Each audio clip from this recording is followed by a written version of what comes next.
ఇక ప్రతి పనికి మాలిన కౌంటర్ ఇప్పుడు ఇప్పుడు ఒక మాట చెప్తున్నా. నేను 19 సంవత్సరాలకు మున్సిపల్ కౌన్సిలర్ అయినా, 19 ఇయర్స్కి అయినా. నేను 19 సంవత్సరాలకు మున్సిపల్ కౌన్సిలర్ అయినప్పుడు ఈటెల రాజేందర్ ఏముండే అప్పుడు మీకేమన్నా తెలుసా? చెప్పగలుగుతారా? ఎవరన్నా చెప్పాలి, ఎవరైనా ఒకరు చెప్పాలి. ఇది 1985, 84, 86లో నేను మున్సిపల్ కౌన్సిలర్. కౌన్సిలర్ దా ప్రేమ్ రా ఎందుకు నేను కౌన్సిలర్ అన్నప్పుడు ఆయన చదువుకుంటున్నాడా? మరి సరే ఏడని ఉండను, కానీ నేనేమంటున్నా అంటే నేను కౌన్సిలర్ ఉన్నప్పుడు ఈటెల రాజేందర్ చదువుకుంటున్నాడు.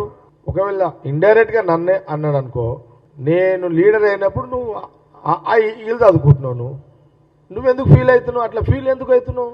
ఏం పర్సనాలిటీ నీది?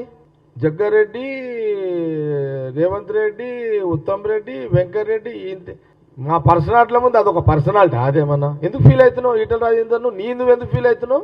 నేను కౌన్సిలర్ ఉన్నప్పుడు నువ్వు ఇంకా రోడ్డు మీదకే రాలేదు, వీళ్ళు చదువుకుంటున్నావు.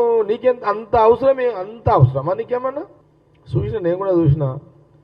అవును, జగ్గారెడ్డి రౌడీగా మాట్లాడుతున్నాడు అని బీజేపీ ఏదో కామెంట్ కూడా చూసిన. అవును, రౌడీలకు రౌడీని అవుతా, గుండగాలకు గుండగానే ఉంటా, తిట్టేటోడికి తిడతా, మంచివాడికి మంచిగానే ఉంటా, చెడ్డోడికి చెడ్డగానే ఉంటా.